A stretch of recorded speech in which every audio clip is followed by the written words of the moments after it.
Bonjour à tous. Ce matin, on va être dirigé par l'Esprit à travers la parole de Dieu. Alors que notre Seigneur soit béni, soit loué, soit exalté ce matin et glorifié. Et que nous puissions aussi être à l'écoute de la parole de Dieu à travers les versets que je vais présenter. On va commencer déjà par le chant 293, La vie pour moi.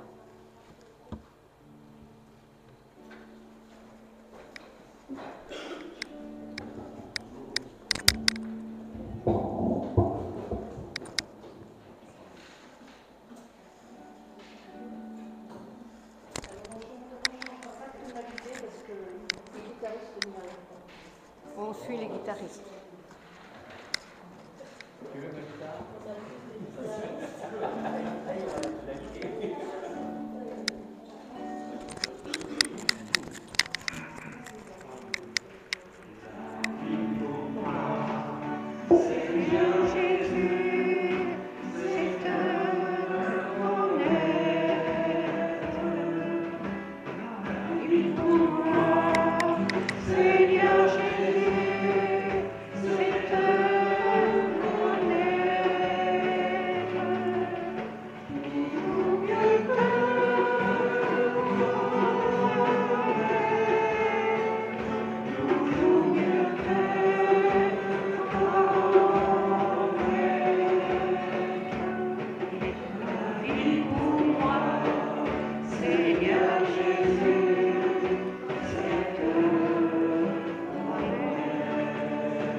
Je crois qu'on est tous dans le même cas.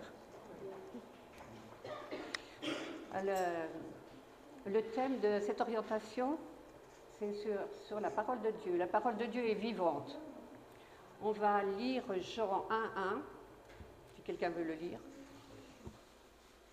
Au commencement était la parole, et la parole était avec Dieu, et la parole était Dieu. À travers ce verset, nous voyons la préexistence éternelle de la parole, c'est-à-dire Jésus-Christ qui existait déjà. La parole, c'est la deuxième personne de la Trinité. Elle était en intime communion avec Dieu le Père. La parole, Jésus-Christ, était Dieu. Même pendant sa vie sur terre, Jésus-Christ ne cessa d'être Dieu, même s'il prit sur lui la vraie nature humaine. On va lire Jean 1, verset 14. Et la parole a été faite chair, et elle a habité parmi nous, pleine de grâce et de vérité.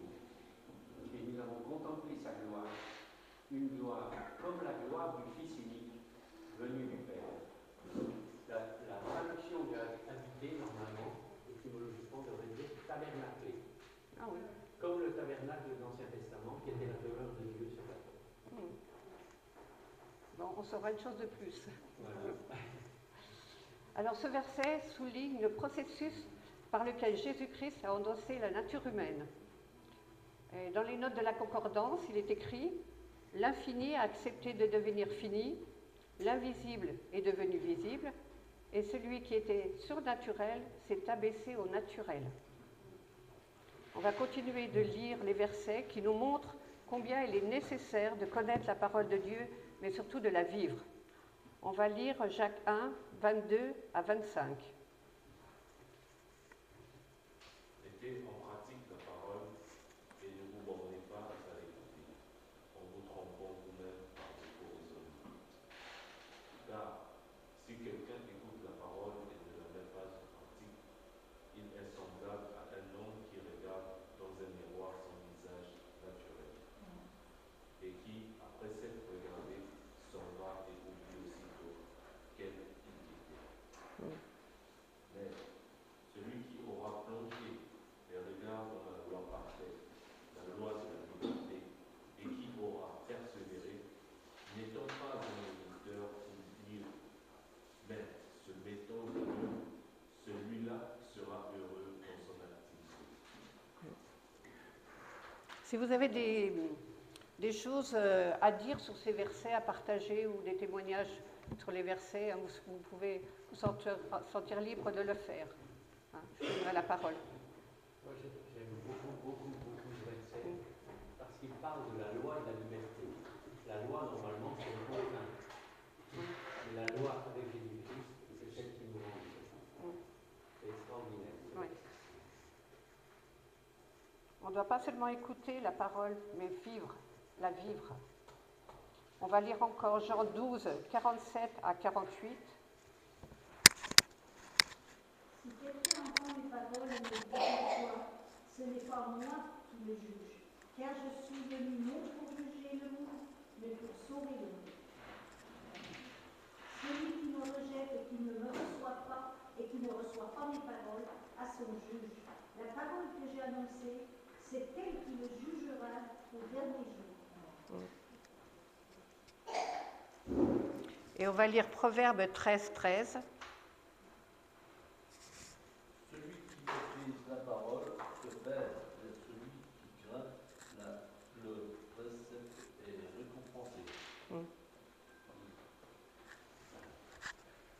On va continuer par des chants, sauf si vous avez quelque chose à partager.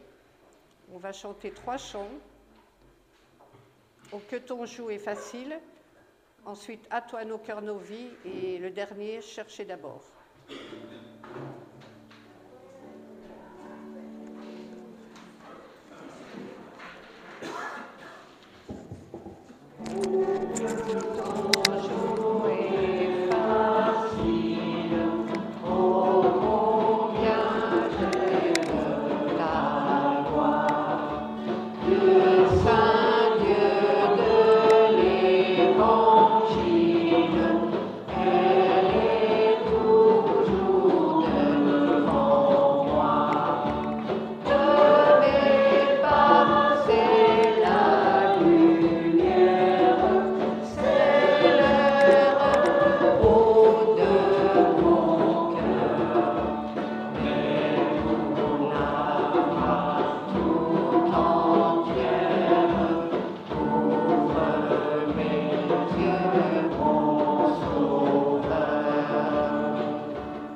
Je me suis convertie à l'âge de 18 ans.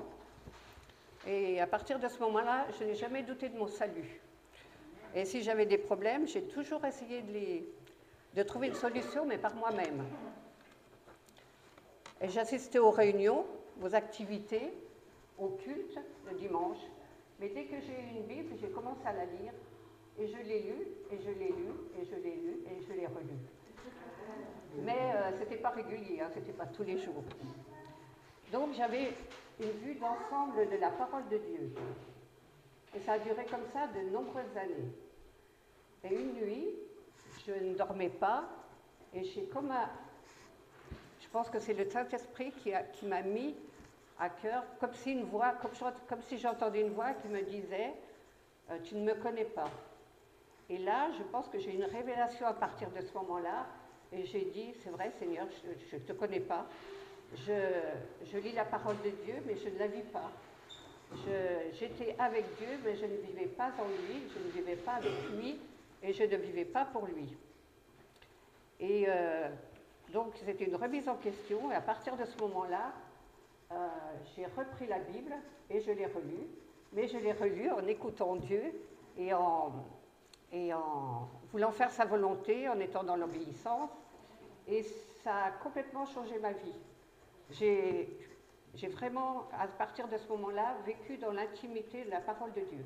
J'ai vraiment vécu en Dieu. Et donc, j'ai compris qu'avant, ma vie était vraiment superficielle. Et qu'aujourd'hui, la parole de Dieu, c'est devenu ma nourriture. C'est elle qui m'aide quand j'ai des problèmes. C'est elle qui m'a fait connaître vraiment Dieu le Père, Dieu le Fils et Dieu le Saint-Esprit. Et qui m'a aidé aussi à grandir. Et c'était comme une nouvelle naissance. Finalement, j'ai eu 3 naissances, moi. Naissance physique, première naissance spirituelle, mais je pense que ce temps avant, ça m'a servi quand même, parce que j'ai quand même eu cette vision globale de la parole de Dieu. Et j'avais certains versets qui étaient dans mon cœur, mais que je ne mettais pas en pratique. Donc voilà. Et je me dis, comment on peut connaître Dieu, comment on peut connaître sa vie, comment on peut vivre notre vie chrétienne si on n'ouvre pas la parole de Dieu. Et je me dis aussi, si un jour on n'a plus la parole de Dieu, je pense qu'on aura des regrets de ne pas l'avoir lue. Parce que finalement, la parole de Dieu, c'est notre vie de tous les jours, c'est notre vie quotidienne.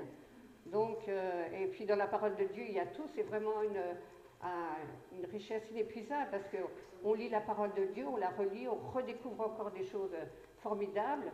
Elle nous met aussi en garde contre certaines choses. Et c'est vraiment la vie avec le Seigneur, c'est vraiment une vie extraordinaire. Et je pense qu'on est quand même des gens privilégiés, parce qu'on possède la parole de Dieu, et alors que dans d'autres pays, ils ne l'ont pas. Et eux, ils aimeraient avoir cette chance de la lire.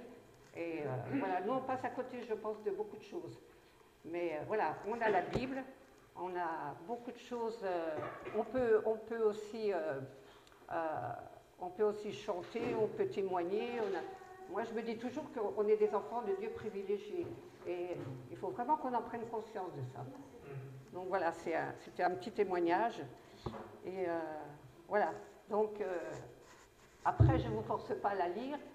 N'attendez pas d'entendre une voix, parce que voilà, moi c'était comme ça que ça s'est passé, et je rends grâce à Dieu, parce qu'aujourd'hui je vis pleinement la parole de Dieu, même si je suis encore dans le péché, ou s'il y a des choses qui ne sont pas en accord avec la parole de Dieu, je sais que je peux revenir à Dieu, qu'il y a le pardon, et voilà. Mais c'est une vie extraordinaire.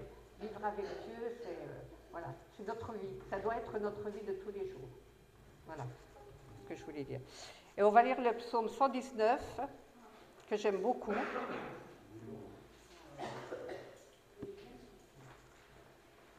Heureux ceux qui sont intègres dans leur voie, qui marchent selon la loi de l'Éternel.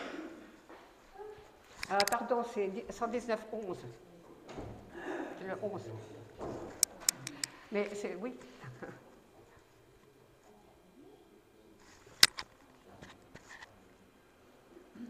Tu veux que je lise ?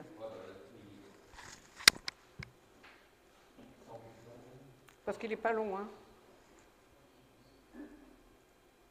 Là, il est là. Je serre ta parole dans mon cœur afin de ne pas pécher contre toi. Voilà, que la parole de Dieu soit vraiment dans notre cœur. On dit serrer, vraiment la tenir, vraiment qu'elle soit vraiment en nous. Et on va lire le psaume 119, 103.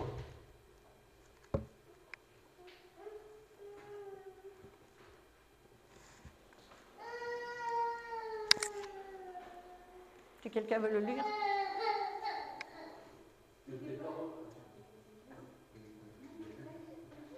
Que tes paroles sont douces à mon palais, plus que le miel à ma bouche.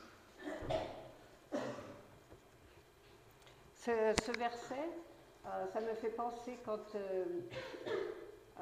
j'ai pris conscience qu'il fallait vraiment que je lise la parole de Dieu. À chaque fois que je finissais un chapitre, je disais toujours, je me régale, Seigneur, de ta parole. Et c'est vrai, c'est vraiment notre nourriture. Et on va lire le psaume 119, 105.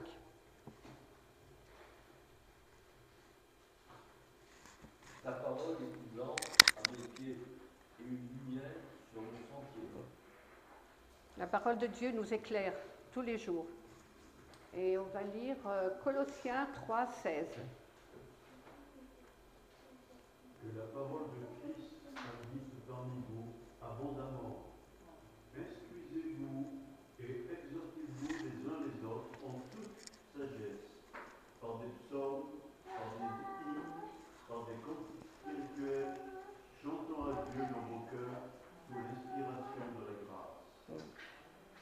Que la parole de Christ habite en nous abondamment. On va chanter 3 chants. Je te donne tout. Jésus soit le centre et quel bonheur de marcher avec lui.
La parole de Dieu est suffisante pour orienter toute notre vie, nos actes, nos pensées, dans le but de glorifier Dieu.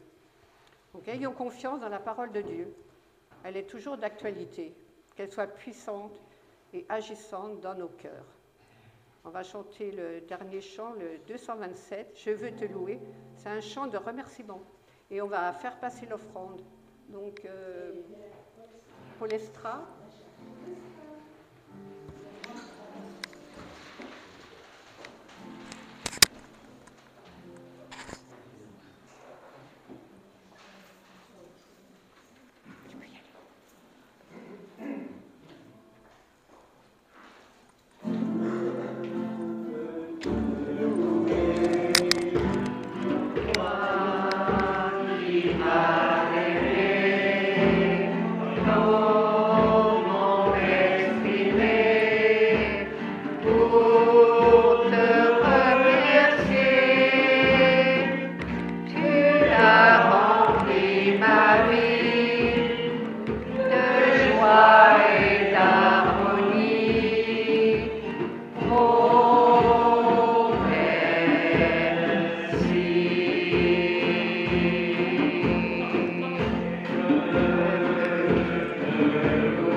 Des chants, témoignages, parce qu'on a encore un peu de temps.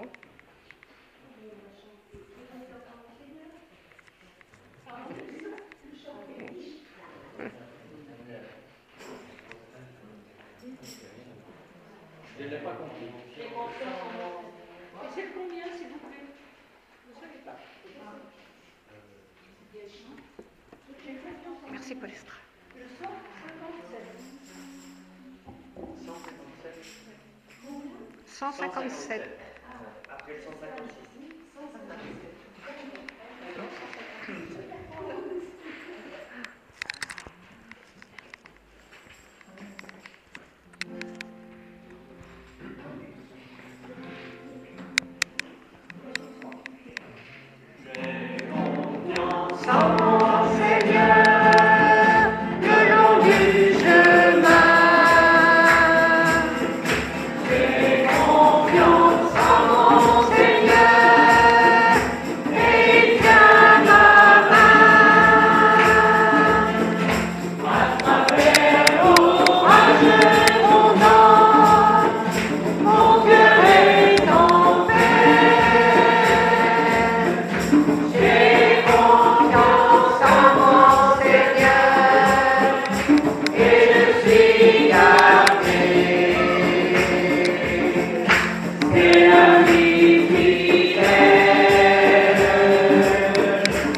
Il y a Régine qui voulait dire aussi, tu avais levé le doigt. Ah oui, on parlait tout à l'heure des circonstances de la vie, la parole qui nous enseigne.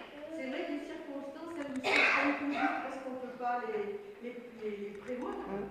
Mais la parole de Dieu, il y a toujours quelque chose qui va avec, qui nous encourage, qui nous remet en cause et qui nous encourage. Oui. Merci. Ouais. Hervé. Je suis pas très confus parce que ce matin, Barnaby me dit je dois rester parce que je dois préparer mon grand oral. Parce qu'il passe son bac, je ne sais pas quand. Je sais pas quand. Et je lui dis tu sais, Dieu est fidèle avec ceux qui sont fidèles avec lui. Et Barnaby ne le dit pas. Non, mais c'est juste parfait. Est-ce qu'on peut chanter qu'à l'ami fidèle et temps? Nous avons un oui. Ah oui.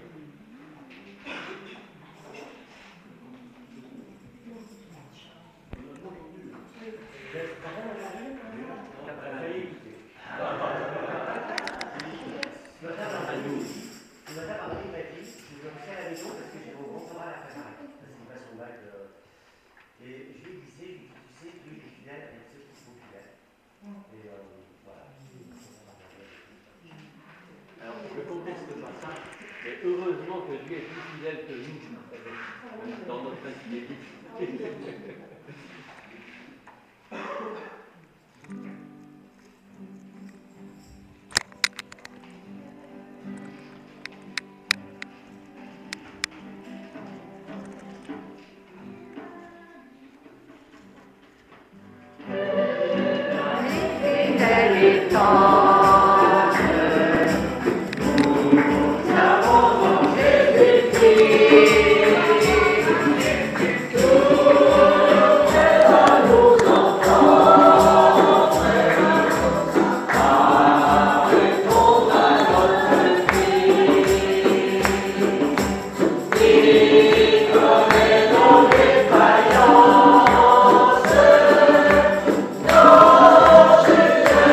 Chaque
pense que maintenant, on peut passer à la Sainte Seine.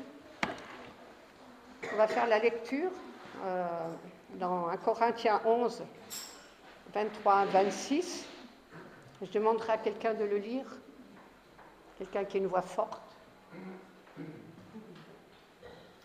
Car j'ai reçu du Seigneur ce que je vous ai enseigné, c'est que le Seigneur Jésus, dans la nuit où il fut livré, prit du pain.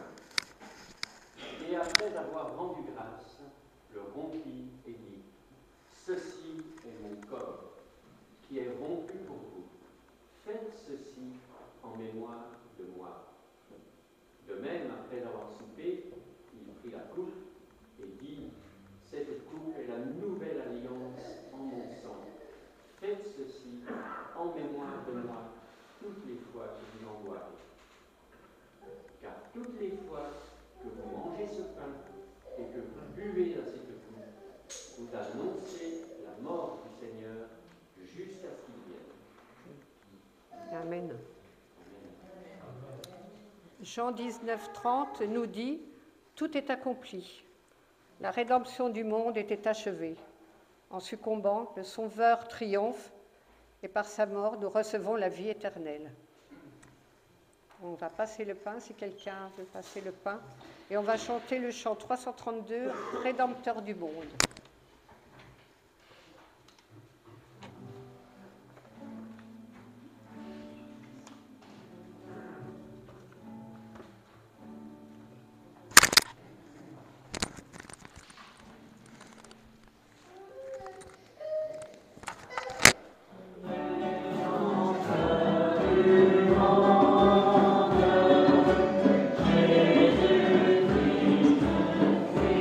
Jésus-Christ, Fils de Dieu.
chanter le chant pour terminer Victoire.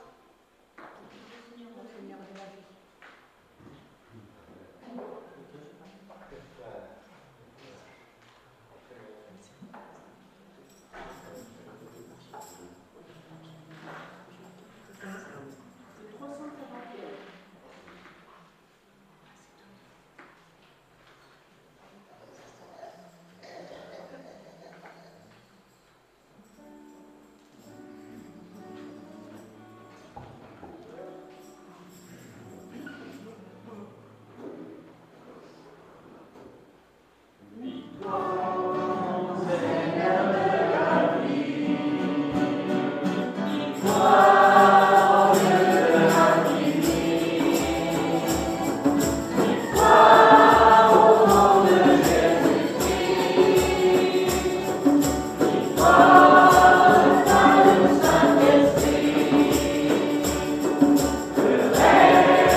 Je vois que Jean-Louis prend la suite de Hervé.